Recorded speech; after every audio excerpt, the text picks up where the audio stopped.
y posee 2 másters, uno en asesoría fiscal y contable y otro en protección de datos. Y además actualmente está realizando el doctorado en Derecho y Nuevas Tecnologías de la UNIR. Es asesor fiscal y asesor en materia de protección de datos. Es socio director en Cruz Asesores, un despacho multidisciplinar y a la vanguardia en Santa Cruz de Tenerife. Es decano del COTIME, del Colegio Oficial de Titulares Mercantiles y Empresariales de Santa Cruz de Tenerife, y algo de lo que él está muy orgulloso y siempre lo dice y nos gusta decirlo de él, es el decano más joven de la historia del COTIME y a su vez el decano más joven de toda la red de decanos de colegios de economistas de España. Además es profesor en distintos másters en la Universidad Europea de Canarias y la Universidad de La Laguna, además de presidente, como ya bien he dicho, de la Comisión de Jóvenes Economistas del Consejo General, y además pertenece a varios registros especializados en el Consejo General, como puede ser el REA, asesores fiscales, expertos contables, el REDI, registro de economistas, docentes e investigadores, y también es miembro de la Asociación Profesional Española de Privacidad. Y sin más, pues os dejo con él porque la charla de hoy va a ser súper interesantísima. Los mitos del IRPF, donde va a poder acercar a la gente, a las personas, pues lo que es la declaración del IRPF y que no es tanto como a veces pensamos. Y bueno, y lo tenéis ahí disponible para vosotros durante esta hora y solo os digo que atendáis mucho y que disfrutéis de él. Cuando quieras, Samuel. Gracias. Bueno, gracias Edgar por la magnífica presentación. La verdad que cuando asisto a determinados cursos y demás, siempre los ponentes cuando leen su currículum dicen que temas de lo largo y extensos que pueden llegar a ser y tiene que ser por motivos de la edad. Yo siempre defiendo que hay tiempo para todo, en realidad, y tenemos que aprovechar el tiempo lo máximo posible, tanto jóvenes como no tan jóvenes, y aprovecharlo y emplearlo en lo que estimemos. Bien, hoy voy a compartir pantalla ya. Como me tocaba a mí y además es una presión, me confirman porfi que ven bien la pantalla. Se ve perfectamente, Samuel. Perfecto. Bueno, como me tocaba a mí un poco el tema del IRPF, yo he querido darle una vuelta en realidad, porque claro, aquí tenemos todo tipo de participantes hoy, es decir, hay alumnos, estudiantes que todavía no saben qué es el impuesto o no lo conocen en profundidad. Luego tenemos también compañeros, ¿vale? Y yo he querido adentrarnos en una horita en este impuesto y tratar de desbancar determinados mitos que nos podemos encontrar, sobre todo en mesas familiares. Todos tenemos ese cuñado que sabe de todo, como bien sabemos, de asesoramiento fiscal, medicina y fútbol hay amplios expertos. Y bueno, pues se me ocurrió de esta forma y espero que disfruten de la sesión como yo haciéndola. Aquí les dejo mi presentación y sobre todo, Edgar yo lo he repetido, simplemente LinkedIn, lo valoro muchísimo, creo que es una red profesional esencial para todos, tengamos la edad que tengamos, y ese es realmente nuestro currículum, ¿vale? Y ténganlo actualizado, háganlo, no importa que tengas mucho o poco, pero tienes que estar. Entonces ahí les dejo el enlace, que lo tendrán directo cuando les manden la diapositiva, y el que quiera me puede conectar, y además les dejo mis correos electrónicos por si alguno requiriera algo. Bien, como el IRPF es un impuesto enorme, de hecho es el impuesto por naturaleza, ¿no? ¿Por qué? Porque es el que más contribuyentes toca, y bueno, pues yo hoy quería deslindar aspectos generales del impuesto. Oye, contenido básico que todos debemos de conocer para el que quiera profundizar, puede seguir haciéndolo. No podemos obviar que hoy, casualmente, y este curso está puesto desde el mes de enero y no se sabía cuándo se iniciaba la renta, pues hoy casualmente se inicia el periodo de presentación de declaraciones de IRPF, y no podemos obviar que tenemos que atender a las novedades del impuesto sepa mucho o poco. Luego profundizaré en 12 mitos que yo he encontrado. Seguro que hay alguno adicional, algún compañero me ha ayudado también con alguno y nos encargaremos de desglosarlos y desmembrarnos para estar informados sobre todo y cuando determinadas cosas ocurren, que a nosotros no nos sucedan. Y por último, una serie de consejos prácticos para reducir la factura fiscal, porque probablemente alguno ya quiera presentar su declaración y yo siempre digo que es un error. Veía al director de la agencia esta mañana en el telediario diciendo que ya se habían presentado 342.000 declaraciones, me pareció oír, lo que es una barbaridad, pero una barbaridad en negativo, porque seguro que ni se han revisado.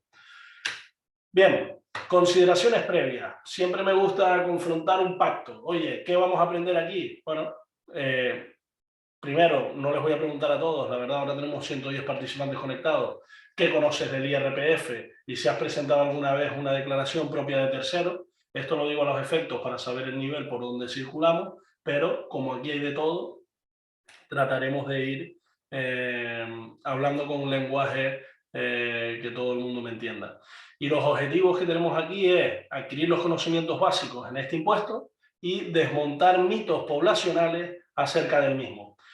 Les dejo un enlace a la Biblia, ¿vale? La Biblia es el manual práctico de IRPF, incluso podemos pinchar sobre él y me lleva a la versión digital porque aquí tenemos absolutamente todo lo que queramos conocer de un impuesto. Es más, yo haré referencias posteriormente a deducciones generales en cuota, por ejemplo, que aquí lo tenía marcado y las tenemos todas, ¿vale? Tengo deducciones por... incluso la propia norma de la que hablaré después algo, también la tenemos aquí, podemos ir sobre ella y demás. Bien, la Biblia, ¿vale? O sea, todo hay que ir a buscarlo ahí. Cuando nos metamos en internet a buscar algo sobre el impuesto, verificar que sean fuentes, digamos, de reconocido prestigio, como puede ser a lo mejor una editorial o como puede ser una administración pública, ¿vale? Bueno, aspectos generales del IRPF. Oye, lejos de que esto sea un tostón, yo tengo que conocer de dónde viene esto, ¿vale? No nos lo vamos a estudiar, no nos lo vamos a papar entero, pero ahí les digo de dónde sale la norma del IRPF. Hay una ley, hay un reglamento y hay otras disposiciones normativas, órdenes ministeriales y demás, por las cuales se va confrontando el impuesto. En cuanto a ubicarlo, recuerden que el IRPF recoge la renta mundial de los contribuyentes personas físicas que se encuentren en territorio español con las especialidades previstas para Canarias, Ceuta y Melilla. El hecho imponible los constituye las rentas de los contribuyentes y estas rentas se manifiestan de la siguiente forma. Rendimientos del trabajo, por ejemplo, oye, yo soy estudiante y tengo un trabajo momentáneo mientras estudio para pagarme mis estudios en Telepixel o Calcedonia, me da igual, donde sea, rendimiento del trabajo. Tenemos determinados rendimientos del capital, aquí se divide en mobiliario y inmobiliario. Mobiliario es, por ejemplo, pues tengo una cuenta o determinadas acciones y me da un rendimiento, o inmobiliario, tengo un piso y está alquilado. Luego tengo los rendimientos de actividad económica, estos son, por ejemplo, autónomos en estimación directa simplificada, que es que deducen su factura fiscal de ingresos y gastos, o moduleros, como se conocen coloquialmente, en estimación objetiva. Luego tenemos determinadas ganancias y pérdidas patrimoniales, por ejemplo, pues vendo un piso o tengo criptomonedas, de las que hablaré algo también. Y por último, imputaciones de renta, que es cuando tengo un piso y está vacío, pero es para uso propio, ¿vale? Además, tengo que saber cuando hablo del impuesto que hay unos conceptos que tienen que quedar clarísimos, en plan, oye, todo lo que esté sujeto a sucesiones y donaciones no tributa ni IRPF, eso es una realidad. Aquí les dejo todos los supuestos de no sujeción al impuesto y quiero destacar este último, que es el de cuando se vende una vivienda habitual por algún contribuyente mayor de 65 años, esta estará no sujeta al impuesto, ¿vale? Bien, como ven, el rollo, por decirlo de alguna forma, lo he pasado bastante rápido. Voy a ir bastante rápido también por las principales novedades del impuesto. Las principales novedades son escasas para este año 2021. Digo 2021 porque saben que tenemos desde el 6 de abril hasta el 30 de junio del año 22 para presentar la renta del ejercicio 21. Y en cuanto a novedades, tenemos nuevos límites cuantitativos para grandes contribuyentes, ¿vale?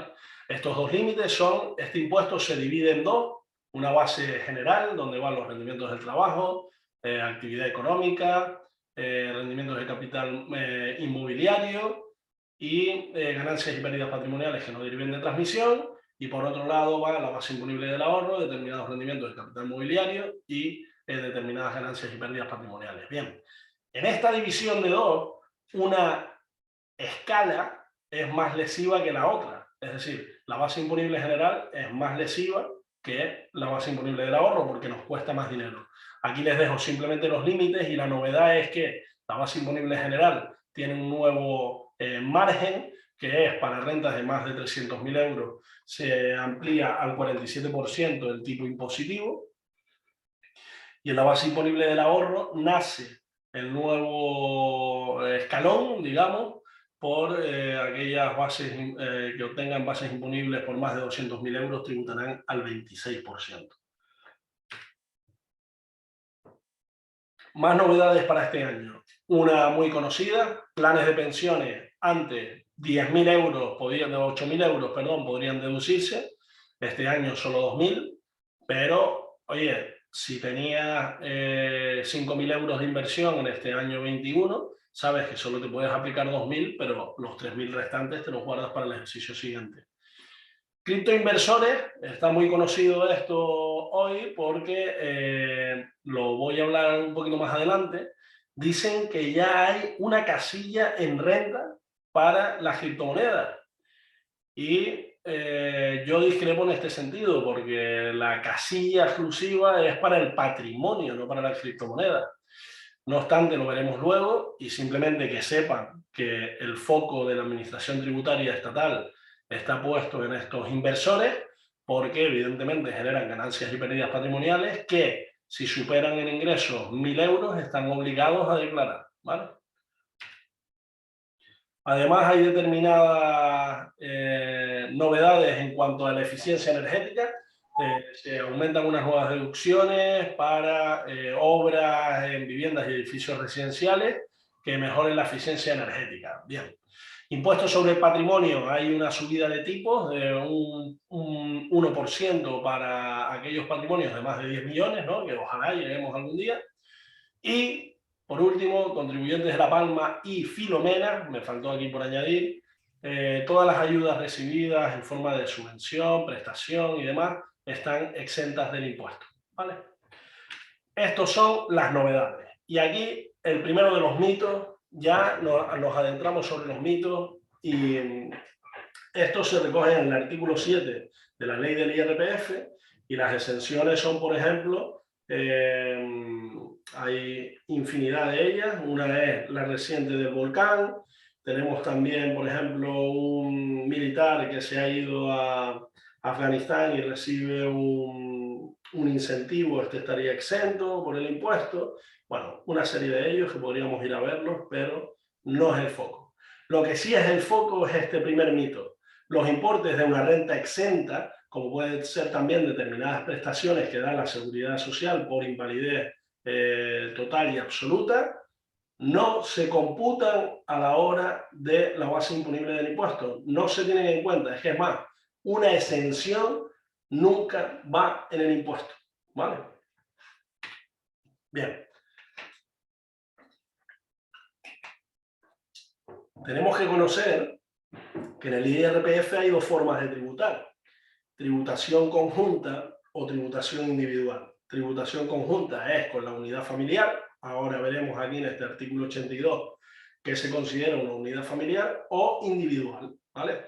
Que individual no quiere decir que si yo soy dos contribuyentes que están casados y que tienen un hijo, estos pueden tributar de forma individual o de forma conjunta, ¿vale? Aquí no hay ningún tipo de discrepancia al respecto. ¿Cuándo nos va a interesar más la tributación conjunta? Siempre cuando uno de los dos cónyuges no trabaje o cuando haya un exceso de diferencia entre la renta de uno y de otro. Ejemplo, uno es médico, gana 280.000 euros y el otro es, no sé, procurador y factura 30.000 euros, pues en este supuesto sí que va a interesar más la conjunta, ¿vale? Eso es como, no es como regla general, pero más o menos está así establecido. A efectos del impuesto se entiende una unidad familiar aquella formada por cónyuges no separados legalmente y además en el caso de que los haya por los hijos menores de 18 años, salvo aquellos hijos menores que con el consentimiento de sus padres vivan independientes de estos y los hijos mayores de edad incapacitados judicialmente, sujetos a patria potestad prorrogada o rehabilitada. Es decir, en los casos de separación legal, cuando no exista vínculo matrimonial, la formada por el padre o la madre y todos sus hijos, ¿vale? Y aquí les pongo en rojo. Nadie puede formar parte de dos unidades familiares al mismo tiempo. Solo los hijos forman parte de la unidad familiar, ¿vale? Ni nietos, ni otros descendientes, ni personas en acogimiento. Y la determinación de los miembros de la unidad familiar se analiza siempre a 31 de diciembre. Otra que me estoy acordando sobre tributación individual y conjunta. Si uno de los cónyuges hacen siempre declaraciones conjuntas, pero fallece uno de ellos en diciembre, ¿vale? No pueden hacer declaración conjunta, sino individual. Y si fallece en enero, podrán hacer conjunta en ese año de fallecimiento, en el mes de enero, ¿vale? Pues imaginemos, falleció en enero del 22, pues en el año 21 podrá ser conjunta y en el 22 no, porque donde se entiende el corte es a 31 de diciembre. Bien, ¿por qué este tema de la tributación individual y conjunta? Porque aquí nos nace también otro mito. Dos, concretamente, pero bueno, lo he unificado en una única diapositiva. Que yo haga declaración individual en un ejercicio 1 no me implica que en el ejercicio 2 tenga que hacer declaración individual también porque ya estoy obligado. Siempre haré la declaración que más me convenga en cada momento. Eso sí, no puedo cambiar de tributación individual a conjunta una vez finalizado el plazo voluntario del impuesto, es decir, a 30 de junio. Yo puedo presentar la declaración individual el día hoy, 6 de abril, uno de estos 342.000 contribuyentes que les hablaba en origen, y luego habla con alguno de ustedes y le dice, pero mira, y tú no advertiste la tributación conjunta, porque a lo mejor te beneficiaba más, ay, yo no miré y tal, a ver, y le sale mejor conjunta. Mientras esté en periodo voluntario puede presentar la declaración, en caso contrario, no.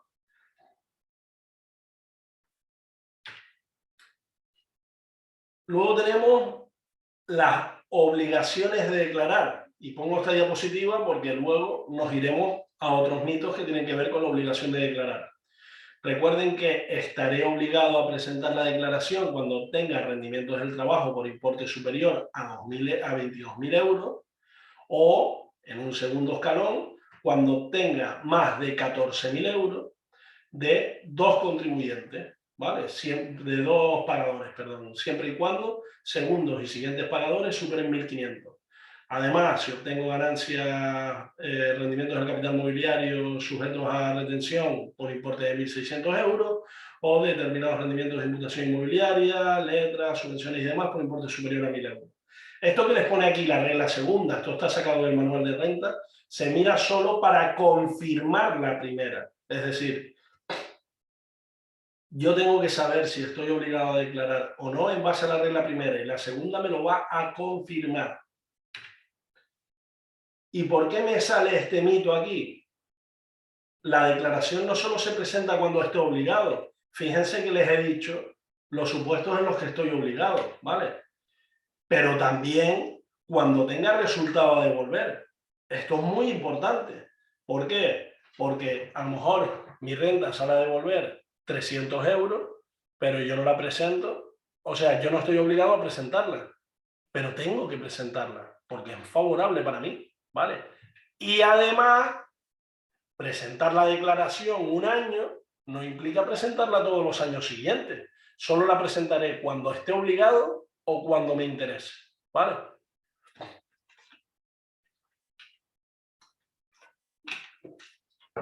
Ahora quiero hablarles del mito estrella para mí. Los dos pagadores en los rendimientos del trabajo. Problema y solución. Miren, año 2020, ¿vale? Sufrimos una pandemia y el Estado aporta a los trabajadores los famosos ERTE y les da como si fuera el trabajo que venían cobrando habitualmente, ¿no? ¿Esto se entiende como un segundo pagador? Sí. Y se advertía, es que no es sostenible que sea de otra forma, ¿vale? Eso porque en un estado de bienestar en el que vivimos tiene que ser así, ¿vale? Igual que hay otros segundos pagadores y salvo que sea una exención y que venga figurada en el impuesto y en determinadas normas, esto es así. Pasa lo mismo cuando yo estoy en un trabajo y prospero y quiero mejorar y me voy a otro trabajo, ¿vale? Ya voy sumando pagadores. O pasa lo mismo cuando estoy en un trabajo, me despiden, se termina mi contrato, me pasa a pagar el Instituto Nacional de la Seguridad Social y luego encuentro trabajo otra vez. 3 pagadores y todo en un mismo año. ¿Por qué siempre hay este mito de tengo 2 pagadores, la renta me sale a pagar seguro? Pues no, mira, eso a ninguno de ustedes les va a pasar a partir de ahora, porque van a conocer lo que tienen que hacer para que esto no suceda. Cuando estaban en su trabajo 1, ¿vale? Tienen una retención del 10%, vamos a imaginar, porque está hecha para esos rendimientos que tú vas a recibir. Pues cuando te vas al paro, al ERTE, o empiezas en un nuevo trabajo, tú tienes que advertir a esos pagadores, oye, ponme la retención del 10%, porque lo necesito para que la declaración luego no me salga a pagar. Es decir, la renta es un impuesto progresivo, ¿no? Y digamos que cuanto más rendimiento vayas teniendo, tienen que estar ajustados a una retención. Lo normal que sucede en estos casos es que en el trabajo 1 tenías esta retención del 10%, en el paro tenías un 0%, y cuando empiezas el nuevo trabajo tienes un 0 o un 2%. Si tu tipo medio de impuesto sería el 8%, y tú tienes retenciones totales en global del 3%, ese marginal del 5% es lo que te va a salir a pagar, ¿vale? Entonces, este es el problema. ¿Cuál es la solución? Alertar a cada uno de los pagadores y decirle, oiga, reténgame por favor, ¿vale? Es muy importante.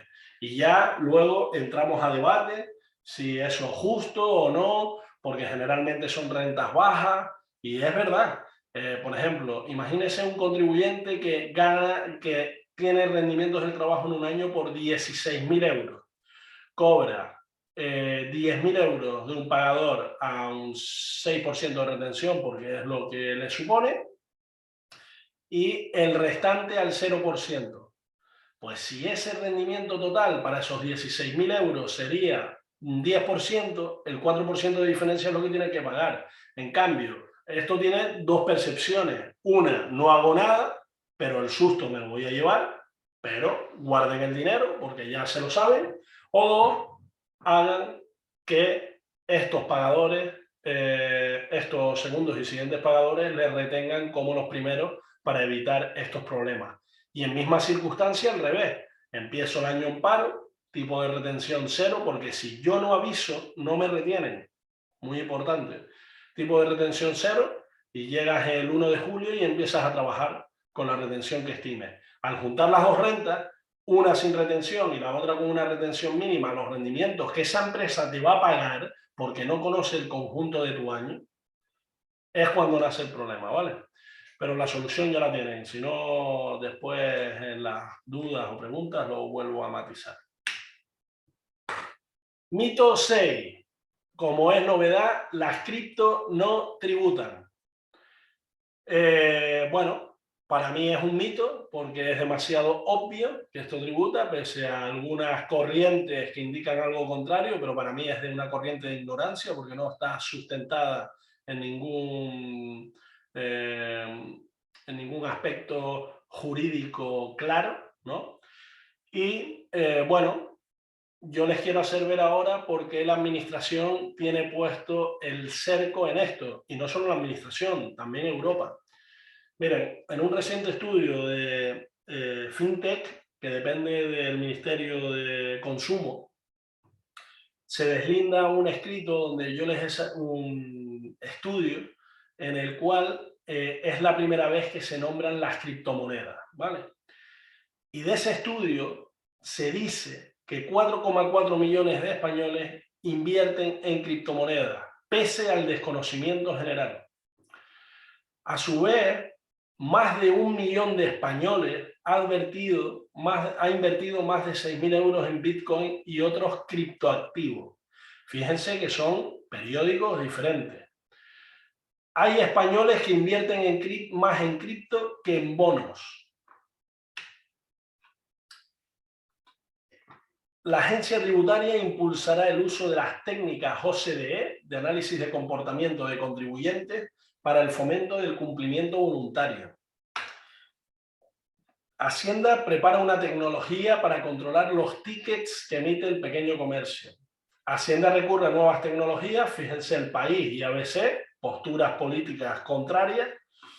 Las nuevas tecnologías para perseguir a los españoles que simulan vivir en el extranjero. Miren, España tiene la base de datos más potente del mundo en cuanto a tributación se refiere.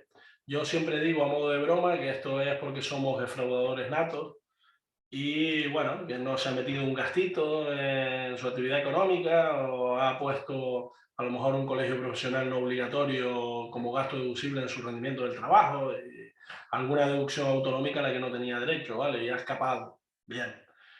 ¿Qué pasa? Que nosotros estamos en un mundo digital, en la industria 4.0 como se le conoce, y no solo avanzamos nosotros los contribuyentes, las empresas, también la administración lo hace.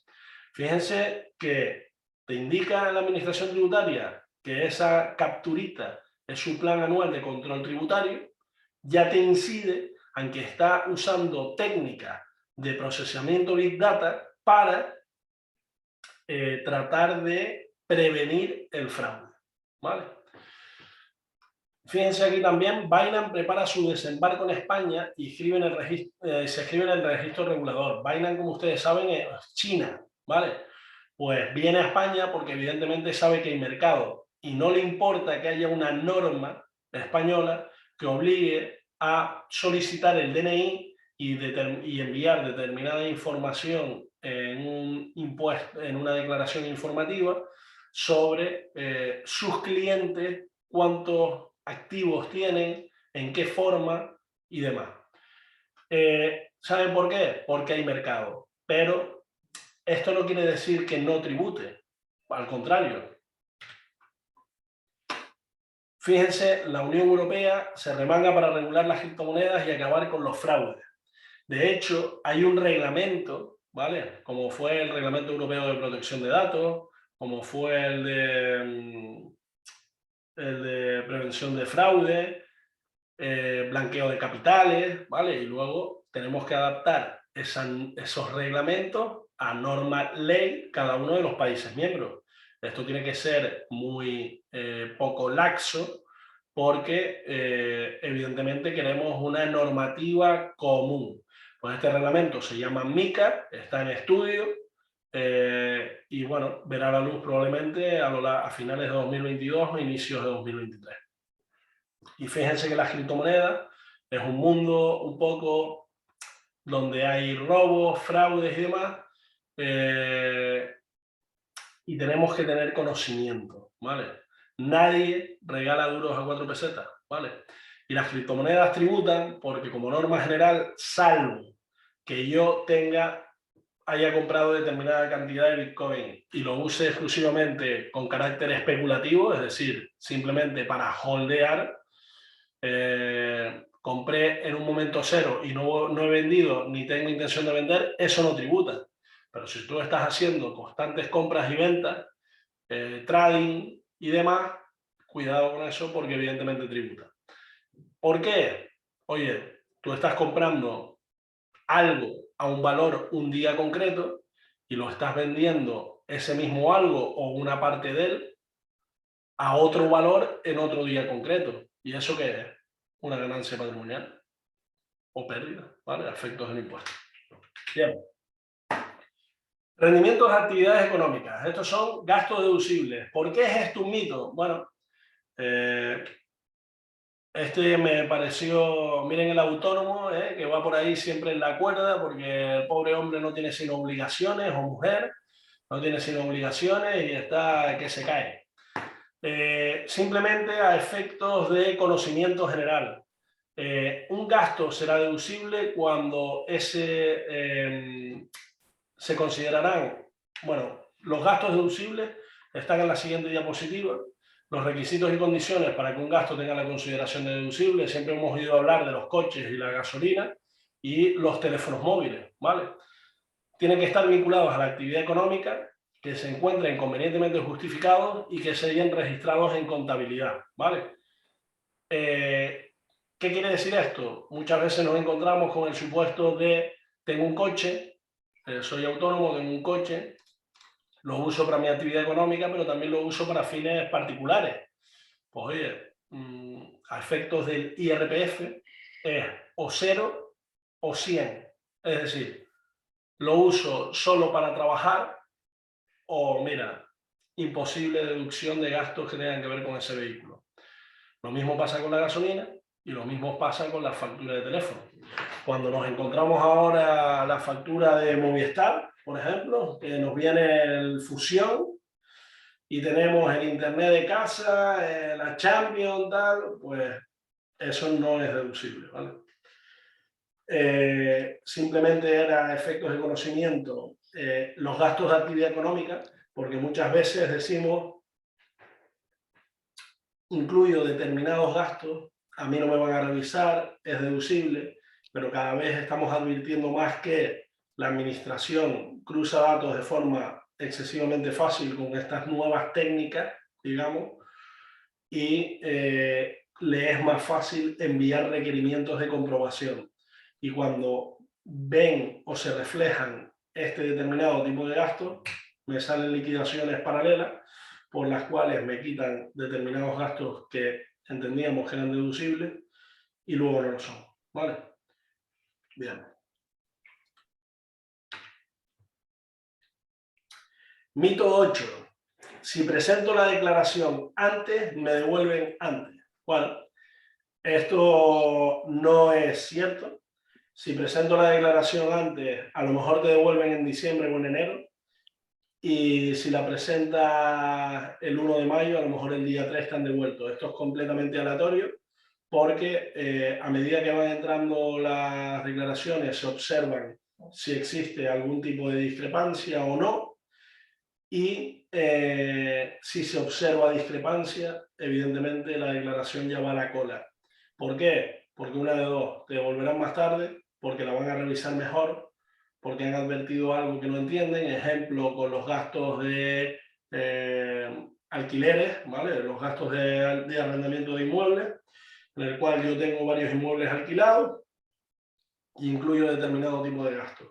Pues presentar declaraciones antes, que siempre vamos con un nervio, con una cosa muy apurado, a presentar la declaración porque necesitamos dinero, cuidado, hay que revisarla perfectamente. Podemos estar perdiendo dinero. Es que yo puedo ver una devolución hoy, un borrador, 800 euros, pero es que a lo mejor tengo derecho a 1100, ¿vale? Existen infinidad de deducciones a las que puedo tener derecho, que veremos posteriormente. Bien. Mito 9. No reviso datos de la declaración porque la administración los tiene que tener correctos. Bien. ¿Saben ustedes cómo elabora la administración los borradores y aporta la información fiscal a los contribuyentes? Con los datos que le aportan terceros.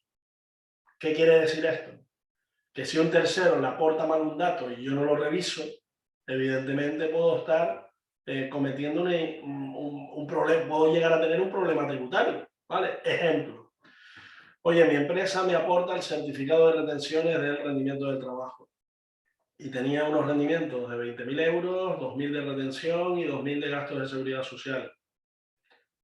Pero es que yo tengo ese certificado y luego la administración tiene otro dato, porque el asesor laboral confundió mi DNI con el de otro compañero.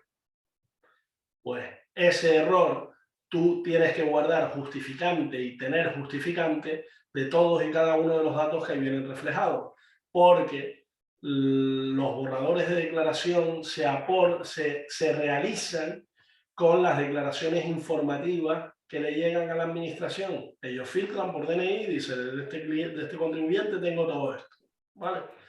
Entonces, ¿qué hacer para evitarlo? Oye, revisar la declaración y además guardar soporte documental de cada una de esas cosas que se han informado, verificar que son correctas, que los importes son los exactos. Miren, este es muy importante y más en el foro en el que estamos, porque a veces cometemos muchos errores por que queremos dinero a toda costa. Bien, les pongo mito 10. Ojo, menores de 25 años con rendimientos del trabajo. Ustedes saben, como vimos antes en la unidad familiar, un padre o una madre, o una unidad familiar puede deducir sus hijos en renta hasta los 25 años, ¿vale? Bien. Entonces, ¿qué sucede con este contribuyente? ¿Qué puede llegar a suceder? Oiga, yo he trabajado 3 meses durante un par de horas en un local de ocio nocturno, ¿vale? En una discoteca. Pues, bueno, para ganarme un dinerito, para comprarme lo que me dé la gana. Eso me ha supuesto 3.000 euros al año. Y saco el borrador porque me avisó el compañero que tengo al lado y me dijo, oye, mira el borrador. Y lo miro y veo que tengo retenciones por 100 euros. Y lo aviso a mi padre y presento la declaración. Tienes 23 años, ¿vale? ¿Sabes qué puedes ocasionar? Que tu padre pueda llegar a perder o tu madre más de 1.000 euros en renta. ¿Cómo lo soluciono?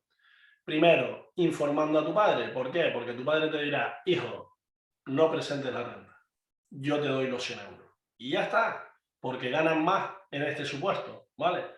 Repito, cuando tengo menos de 25 años, tengo que preguntar siempre a mis padres si ellos me están declarando en la renta, salvo, cuidado, que tengas obligación de declarar, ¿vale? Generalmente, hasta 8.000 euros, hasta que un hijo obtiene 8.000 euros, sus padres lo pueden seguir incluyendo en la declaración, ¿vale? Cuando esta cantidad se supera, es probable incluso que ya tengas obligación de declarar, ¿vale?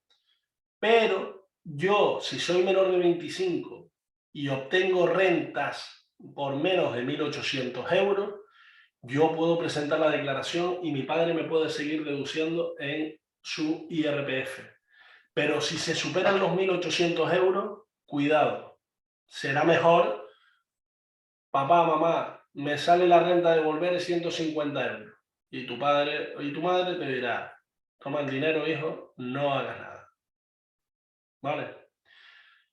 En síntesis, si tengo menos de 25 años, advertir siempre primero a mis padres si tengo idea de presentar la declaración, porque si no les advertimos, no les decimos nada, pasado el plazo de presentación del impuesto, habrá un requerimiento y quitarte a ti, menor de 25, de la unidad familiar, será muy lesivo para tus padres, ¿vale? Bien.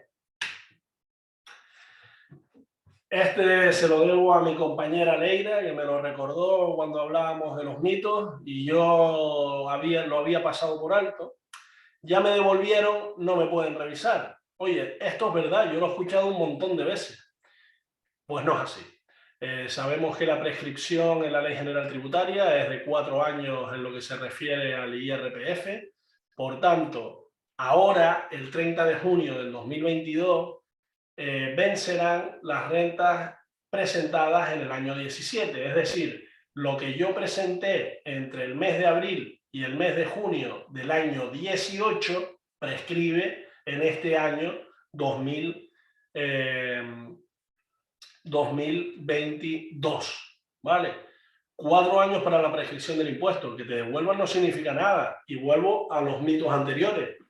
Imagínense ustedes que venden un piso en diciembre y el notario no informó. A ti eso no te apareció en la información fiscal. No se lo dijiste a tu asesor, o tú no lo viste y no lo advertiste y no incorporaste la ganancia o pérdida patrimonial. Pues tiene 4 años para llegarte el requerimiento y llegará, ¿vale? Porque esto se sabe, ¿vale? Que no te aparezca en la información fiscal no significa que no tengas que devengarlo. Por ejemplo, aquí en Canarias dieron un bono turístico para, bueno, fomentar un poco que los canarios viajaran entre islas o fueran de hotel y en su propia isla y demás. Esto no va a aparecer en la información fiscal, pero tenemos obligación de declararlo porque evidentemente es un premio recibido, una recompensa, y además eso va a la base general. Eso es como la ayuda de la emancipación esta que existía antiguamente, no sé si existe. ¿Vale? Bien. Mito número 12. Esto, lo de los amigos, es como los cuñados, ¿no? Que decía yo, que se sabe de todo, que tal. Ya. Tengo los mismos rendimientos que mi compañero y a mí me sale a pagar y a él a devolver. Imposible. Bien. Pues esto evidentemente puede suceder, porque igual que les he comentado que la renta es un impuesto progresivo, por en teoría, cuanto más gana, más paga, también tenemos que saber que depende las circunstancias personales y familiares en el propio impuesto. Por ejemplo, imaginemos 2 contribuyentes que tienen un rendimiento del trabajo, son 2 compañeros del mismo trabajo, tienen el mismo perfil, les pagan exactamente lo mismo, misma retención y todo, ¿vale? 20.000 euros brutos, 2.000 euros de retención y 2.000 euros de seguridad social. Estos 2 contribuyentes, uno tiene un hijo y el otro no tiene hijo, pero no está casado ni nada. Pues al que tiene el hijo, la declaración le sale mejor que al que no lo tiene. Y les pagan lo mismo, ¿vale? Pero las circunstancias personales y familiares afectan al impuesto. También afecta si yo tengo derecho a determinada deducción estatal, autonómica o maternidad o otras que veremos a continuación y mi compañero no, ¿vale? Es decir, obtener los mismos rendimientos que un compañero no implica que tengas el mismo resultado en la declaración, ¿vale? Bien.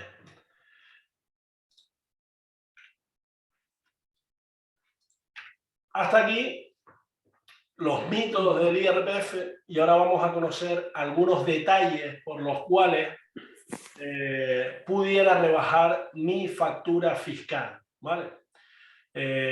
Siempre esto se debe estudiar, o sea, los impuestos tienen que planificarse. Es importante porque ya a toro pasado con vencimiento hecho es un poquito imposible.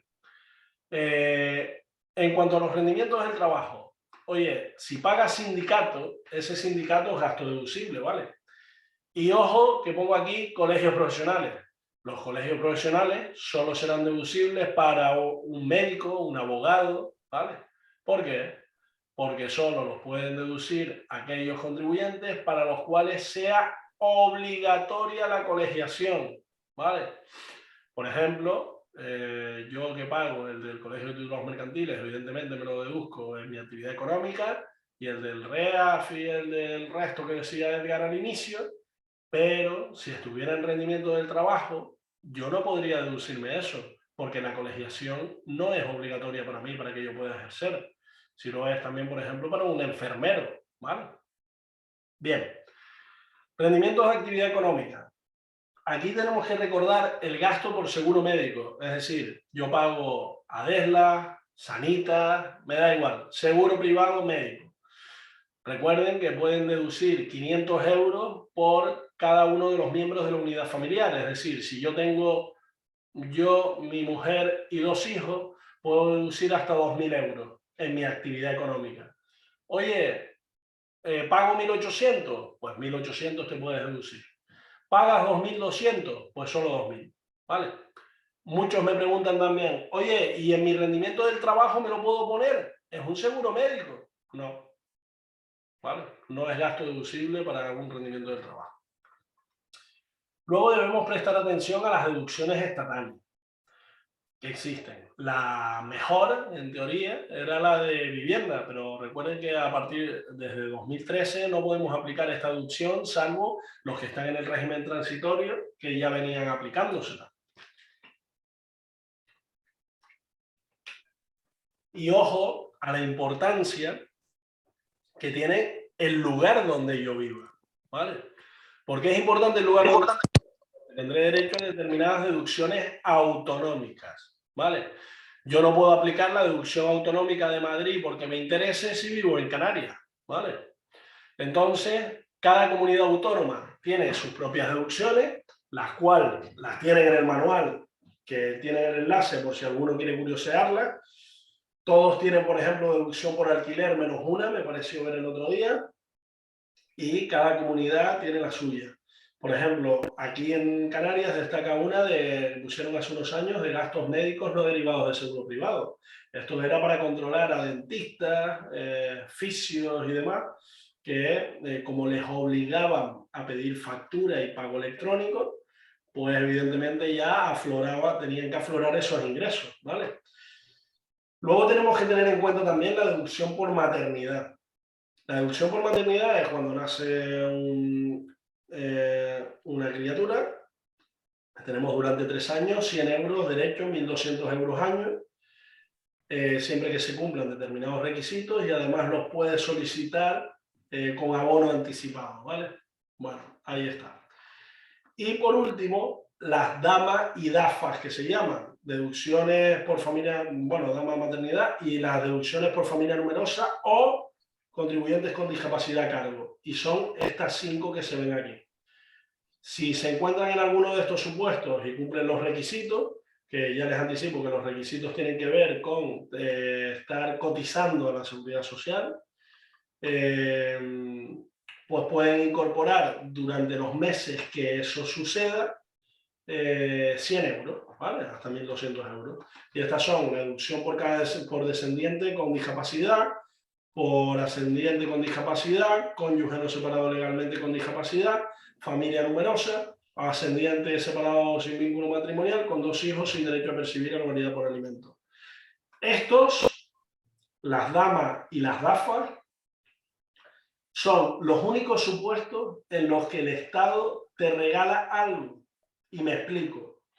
En la declaración de la renta, nosotros solo las retenciones que ingresan por nosotros, terceros, es la cantidad máxima a las que yo espero que me devuelvan. O servirá como pago a cuenta, ¿vale? ¿Qué sucede?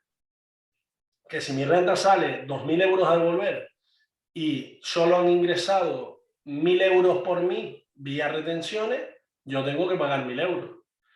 Si la renta me sale 800 a devolver, perdón, si tengo 1.000 euros de retenciones y la renta me sale 800 euros, pues evidentemente me devuelven 200. ¿Bien? Entonces, cuando a lo que yo aspiro a que me devuelvan son las retenciones que han efectuado por mí, ¿vale? Y este es el único supuesto en el cual pueden salir 1.200 euros de devolución y tú no tener retenciones, ¿vale? O que se incrementa en este importe. Bien, pues esto era un poco en esta hora el camino por el que quería seguir. hemos visto de dónde nace este impuesto, qué novedades hay para este año 21, los mitos, determinados mitos que hemos desbancado hoy y algunos consejos prácticos para reducir la factura fiscal. Cada vez que doy una charla, pues me gusta terminar con esta frase célebre, ¿no? En este mundo solo hay dos cosas seguras, la muerte y pagar impuestos. Benjamin Franklin.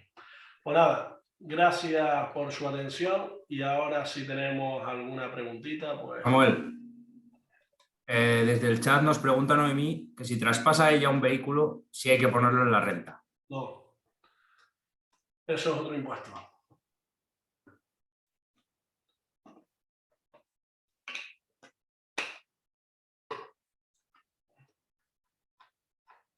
Nos han preguntado que si vas a enviar la presentación también.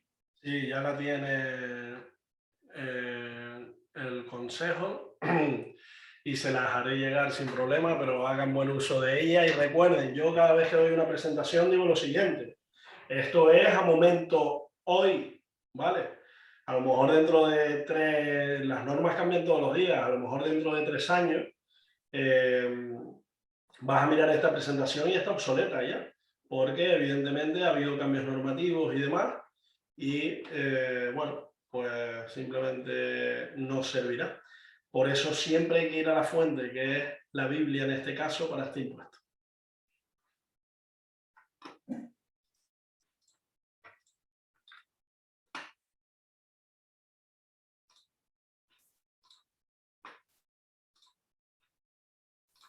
Lo voy a aprovechar yo. Bueno, Ana Belén, ¿cuál es el tipo impositivo que hay que pagar en la nómina para que Hacienda ni te cobre ni tú tengas que pagar? Depende. Depende porque no es lo mismo que tengas un sueldo de 30.000 euros, que lo tengas de 20.000 y que tengas hijos, hipotecas y demás. Por eso siempre antes de empezar en un trabajo te aportan un modelo que es el 145 y a partir de ahí y unas tablas dadas siempre por la administración se establecen las retenciones que te corresponden para el sueldo que vas a cobrar. Yo voy a aprovechar, Samuel, y hablabas de las criptomonedas, sé que es un tema que te gusta. Hablabas de un término muy, un poco más técnico que quizás no todo el mundo está, que es el holding, que es el mantenimiento de la inversión, para el que esté un poco menos esto. Pero claro, aquí ya estamos entrando en términos que, por ejemplo, el intercambio de una moneda virtual por otra. Eso es una permuta, eso tributa. ¿Sabes por qué? Mira, bueno, no las tengo aquí. Ayer di un curso sobre tributación cripto y tengo varios ya agendados y tal. Hay 3 formas de que tributen las cripto, ¿vale? 3 para aquel usuario no muy avanzado, usuario medio, porque ya hay otros follones con temas de DeFi, sistemas descentralizados y demás, que, bueno, podríamos estar hablando toda la tarde, pero un criptoinversor medio compra cripto y vende, tiene 10 operaciones en el año, pero no solo compra y vende la misma cripto, sino es que además a veces permuta Bitcoin por Ether, nace una nueva y la compra. Aquí la forma de tributar son 3. Una, mediante compraventa, es decir, compro y vendo. 2, cuando permuto una por otra, porque evidentemente no tiene el mismo valor. Y aquí se incluye también en el permutar una por otra, cuando, por ejemplo, tengo un Bitcoin y lo vendo, ese mismo Bitcoin, o compro otro Bitcoin con ese mismo importe. ¿Por qué? Porque un Bitcoin no es igual a otro, ¿vale? Y además, cuando tengo una tarjeta, la típica tarjeta, no la de Open Bank del hormiguero, sino esta de una tarjeta de crédito o cripto, que se llama, y tú vas y pagas un café, pagas un libro, pagas una copa, pues todo eso devenga ganancias y pérdidas patrimoniales. ¿Por qué? Porque tú adquiriste a un valor y en el momento de traspaso es otro. ¿Qué ocurre con esto? que evidentemente tú no vas a informar si tuvieras una tarjeta cripto todas y cada una de las operaciones, porque vamos, en IRPF tenemos 40 casillas, ¿sabes? Para declarar ganancias y pérdidas patrimoniales. Entonces tendrías que aglutinarlas. Pero vamos, respondiendo a tu pregunta, tributa sí. Y también yo digo que no es tan lesivo como se espera, porque la gran mayoría va a la base del ahorro. Y la base del ahorro es bastante flexible en ese aspecto. Bueno, creo que he abierto la veda con las criptos y esto va a ser igual un monólogo, que creo que aquí va a ser complicado. Que ya, como ya has dicho, has hecho un curso y tienes ponencias de este tema, pero bueno, nos pregunta Álvaro que cómo tributa el minado.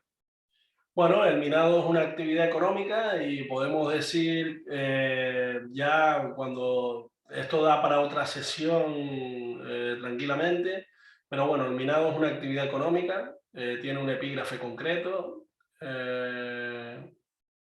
y bueno, cuando se acuña moneda o cuando te toca la recompensa, es tu ingreso y podrás deducir gastos. Vale. Y luego, bueno, hay varias, son todas de criptos, me parece a mí. ¿Existe un mínimo para tributar por la compra-venta de las criptos? Creo que ya lo has hablado, que era un importe 1.000 euros, 1.000 inferior a euros 1.000 de euros. ganancia. 1.000 euros de ganancia. ¿Dónde incluimos las ganancias y pérdidas de cripto? Son en las casillas de la base del ahorro, depende, porque si no derivan de transmisión, como podría ser el staking, tendríamos que ponerlas en la base del ahorro, en la base general, si no derivan de transmisión, ¿vale? Así Vale. hay que tenerlo muy en cuenta.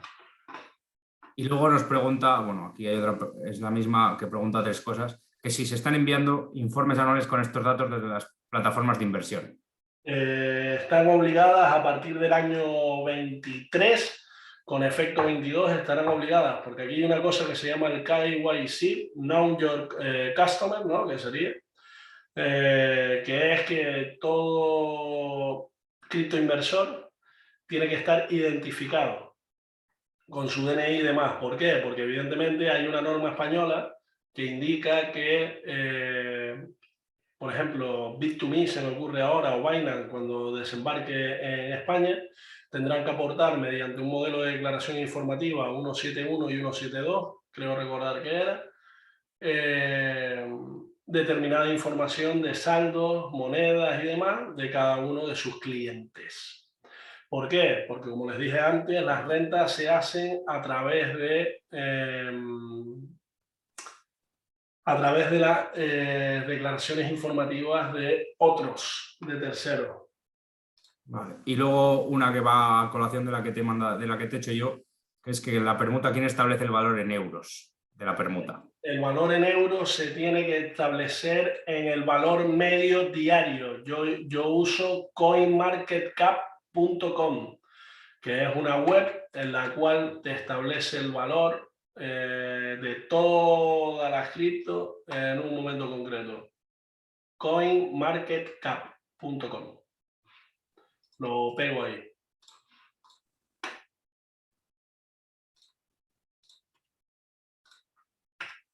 Ahí lo tengo. Ah, creo que solo te lo copio a ti, Marco. Perdón. Espera que lo copio para todos, no te Ya preocupes. está, ya lo puse ya. Vale. Y creo que no hay más preguntas, Samuel, por ahora. Entonces, pues creo que podemos dar por... Bueno, espera, perdona. ¿Se declaran los ingresos por las prácticas extracurriculares en el extranjero?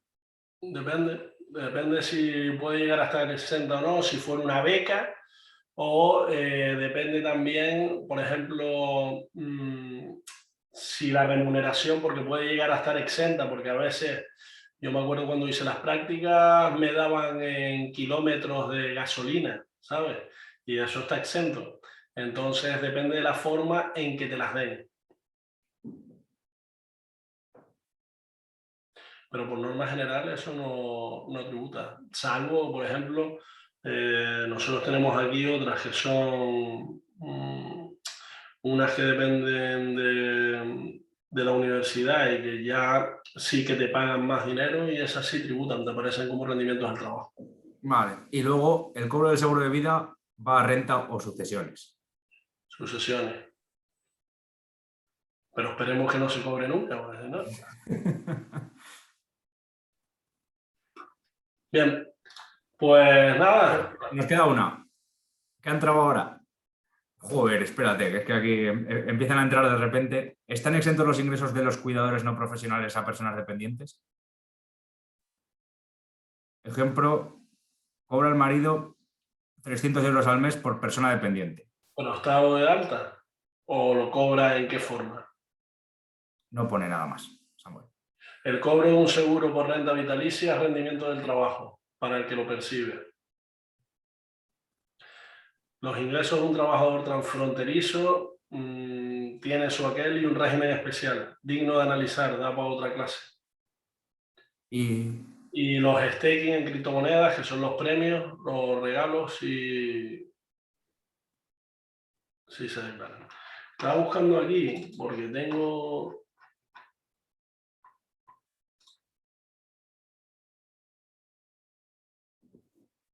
Mira, los staking son rendimientos de capital mobiliario que son como si fueran intereses, ¿vale? Las ganancias y pérdidas que no derivan de transmisión son los airdrops, determinados programas de referido y los forks. Pero bueno, a lo mejor para la segunda mitad de año, cuando tengamos que hacer el nuevo calendario, visto el interés, podríamos aportar una sesión sobre información y tributación básica cripto, en IRPF y en patrimonio. ¿Vale? Me parece bien. Bueno, pues nada. Se le cae algo, me avisa. Ha sido un placer tratar esta sesión con ustedes hoy. Como íbamos a un enfoque de un público entre no sé mucho y sé mucho, pues he tratado de ir al término medio para todos y espero que hayan disfrutado la sesión, tanto yo como hacerla y prepararla. Y bueno, ya tienen determinados mitos para que nunca sucedan y cuando se sienten en esa mesa familiar, sí les pueden enseñar las diapositivas aquí. Bueno, gracias. Hasta la próxima. Gracias, Samuel.